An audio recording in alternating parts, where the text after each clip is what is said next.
Good morning, my friends. Well, morning for me. I don't know when you'll be watching this or when it will, what time it will be when you take in this information, but hello.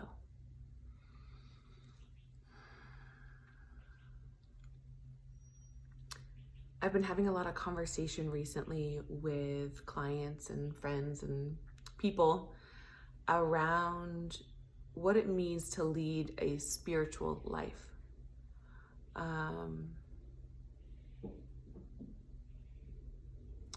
There's so much in my industry that is, about classes and courses and retreats and deep dives and,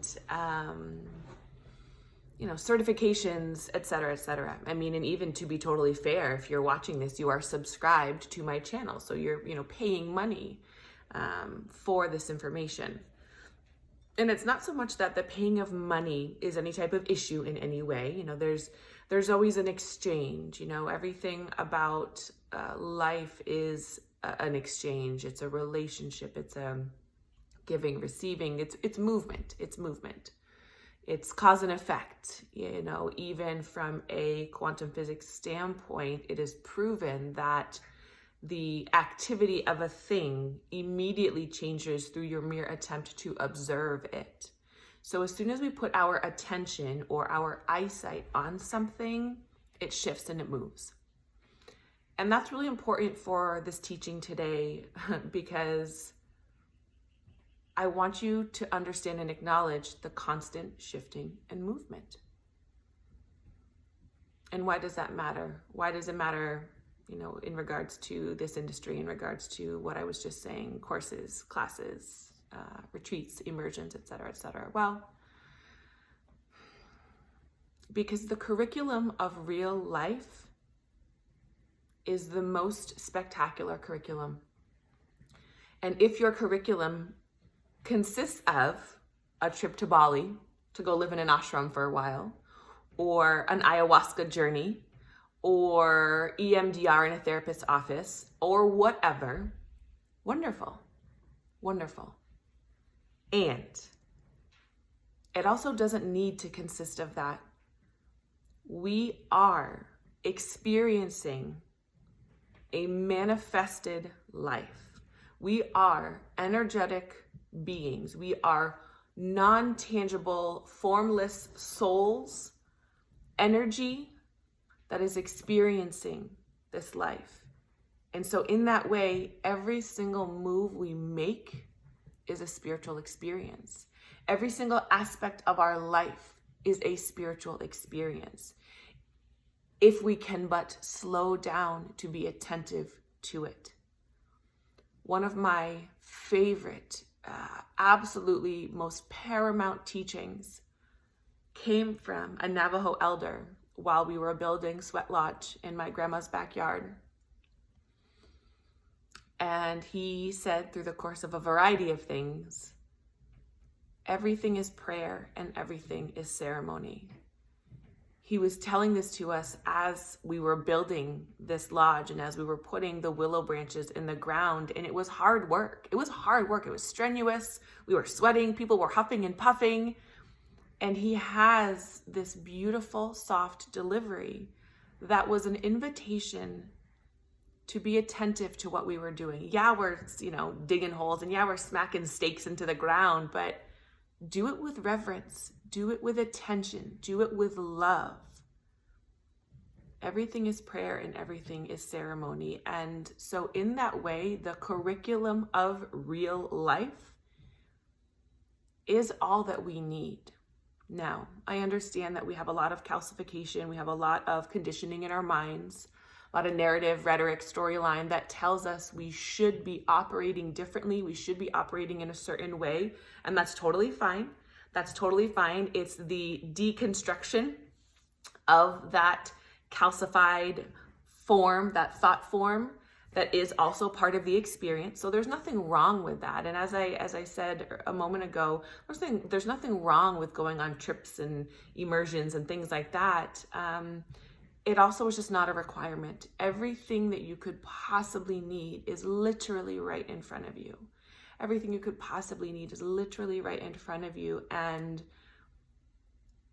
it simply is how we are in relationship, how we are viewing and attending to the things right in front of us, that creates a wonderfully spiritual life. We have this tendency to believe, talking of narrative and storyline, we have this tendency to believe that a spiritual life is one of, grandeur and light and good vibes only and high frequency joy and all this and that. And what I want to say to you is that that's not true in the ways that we tend to perceive it. We have the ability to have that experience in the midst of pain. And I posted on that, a couple weeks ago or whatever, but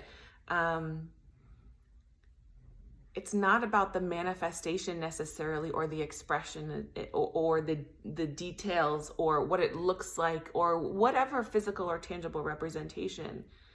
It's about how we're moving through the experience, how we feel through the experience.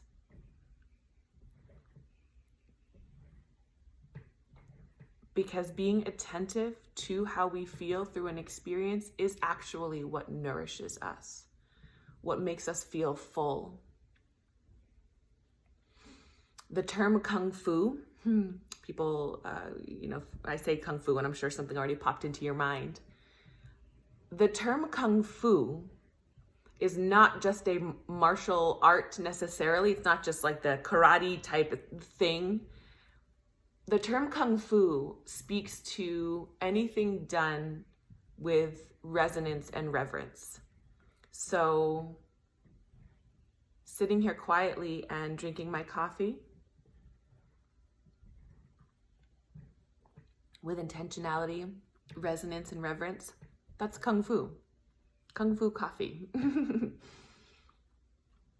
Gardening, done with intention, reverence, and resonance, Kung Fu.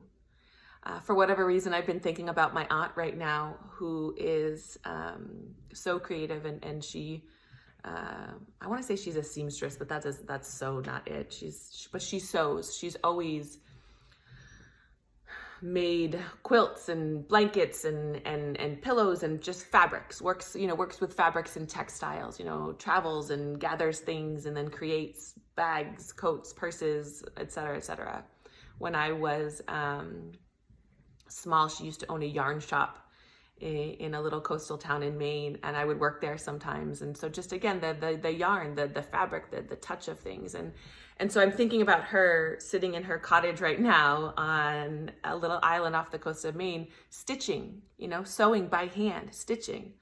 Oh, and it just makes me emotional because the attentiveness, the reverence of that, each stitch, each cut, My mother's the same in that way. She's between sewing and then she does stained glass and so much. And it requires our attention. The curriculum of real life requires our attention, our attentiveness, attention to detail, availability for the subtle expressions of life. Sometimes life is a burning bush. Sometimes life is a huge revelatory mountaintop experience. Sometimes it is. But that's only a small, quote unquote, percentage of the quote unquote time. Oftentimes, a spiritual life is rather uneventful. A spiritual life is rather mundane. A spiritual life is the daily repetition of emptying your dishwasher and cooking dinner once again. A spiritual life is making coffee, forgetting to turn off the coffee pot so the coffee burns in the coffee pot. Like it's like, however, the availability for that, the awareness of each component of your life, sitting here and looking around at all the things that adorn your walls, and tuning into the vibration that they have, that's what makes your existence vibrant. One of my favorite activities to do in general, and with clients and with classes, and gosh, I've taught it so many times because it's just so delicious, is to walk around your home space and with no contrived agenda, with no rigidity, to the best of your ability, definitely not rushing. And if you need a time frame, do it for 30 minutes. Walk around your home, and whatever your eyesight, whatever your gaze falls on, go to that thing and just look at it. Be in relationship to it. Stand in front of it. Be available to it. And open yourself up to whatever wants to come forward. So what that means in a really practically example way is I'm going to walk over to that picture that's on my wall. It's a picture of Stevie Nicks. And it's this beautiful picture of her, and it's overlaid, her picture is overlaid to the lyrics of Gypsy. And it says on there in big letters, back to the gypsy that I was, and then a picture of her, and then all the lyrics are kind of in the background. So I go to that. And when I go and stand in front of that, these are the things that come forward. It's one of the first pictures that I bought when I moved out on my own a few years ago.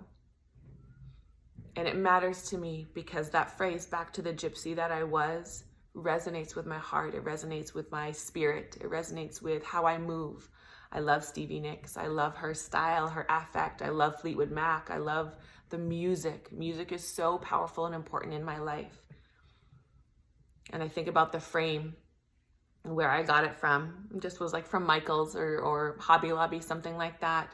But I can feel the texture of the frame in my hand because it's kind of a raw wood frame. And while I love the way it looks, I always get nervous of holding it because I'm always afraid I'm going to get splinters. So I have all of that comes forward, and that doesn't even go into the deeper emotional components of, man, when I moved out, how long it took me to move out from that partner, living on my own, what's gone on since I've lived on my own, how proud I feel about being on my own with these 3 kids and running this business. Like, all of that comes forward just from standing in front of a fucking picture, okay? And what's important about that is that type of depth exists in every single thing in your home. It absolutely does. It absolutely does. Even if you live in a home, or you've been in homes where they feel really cold and like you can't touch anything and you can't sit anywhere, guess what? There's depth to that too, because there's a reason for that.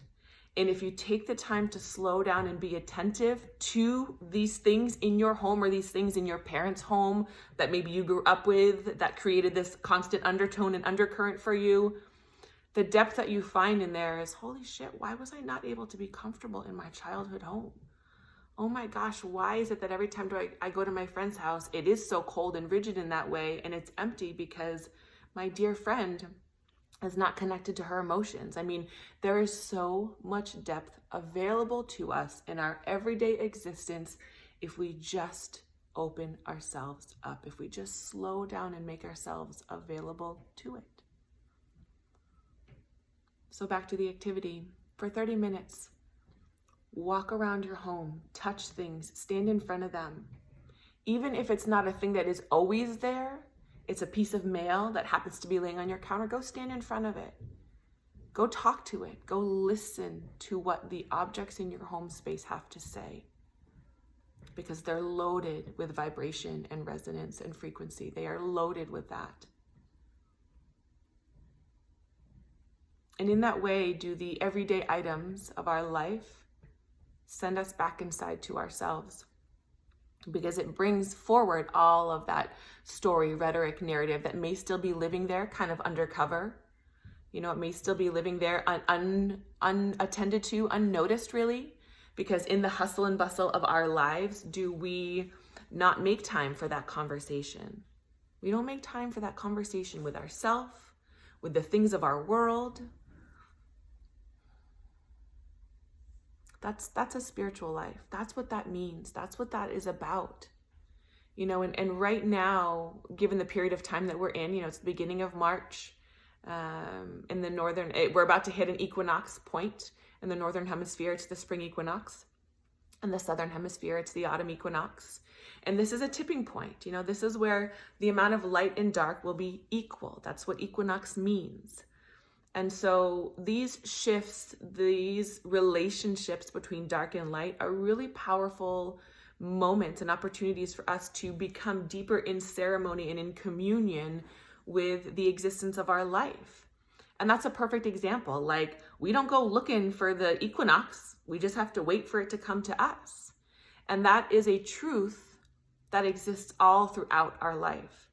We don't always have to go out looking for things. In fact, I would say we don't really ever need to. It will come to us. It will find us. The work that we need to do will find us. And it will find us in the way of the people that we start running into, the conversations that start to happen, the repeating patterns that go on in our life, because everything is a pattern. Everything is made up of, geometric patterns. That's what sacred geometry is. So when we maintain an attentiveness to the patterning of our life, we will have everything we need to walk a spiritual journey.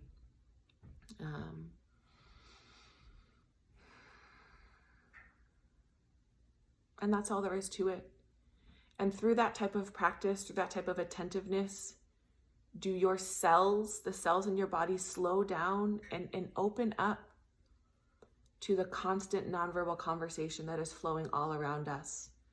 From the trees, from the air, from the blanket on your couch, from the TV in your room. Everything has something to say if you will but stop and listen to it, okay? That's a spiritual journey. That's a spiritual life. That's it. And what's crazy about it, it very much is the hero's journey. That book from Joseph Campbell is so spectacular. It very much is the hero's journey, because we leave a place, we go all the way around in this whole experience to go out and find ourselves and understand the world, only to come back home, whether physically or metaphorically, only to come back home and realize, man, I have the whole universe right here. But that hero's journey consists of a perspective shift. It consists of wiping, the smoke away from our eyes, in being available to see what is right in front of us every single moment, every single day.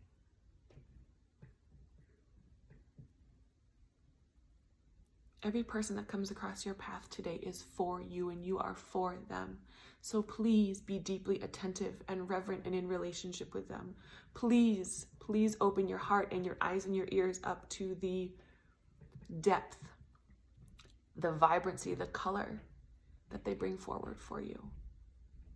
And in turn, that you are able to bring forward for them. And in that way, as I said, a fulfilling spiritual life is granted. And you may not have even to have had to leave your doorstep,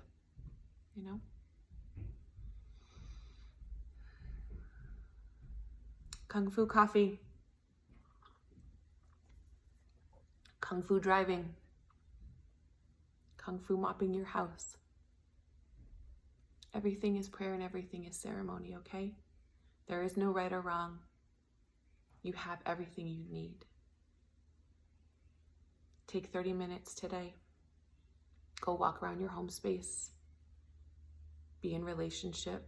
Be in attentive, reverent relationship. And open yourself up to the conversation that the things of your world hold. And see what happens.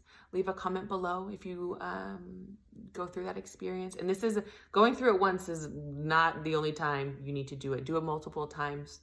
Anytime you're feeling rushed or disconnected or tight or hungry for something, go walk around your home space and be in relationship to it.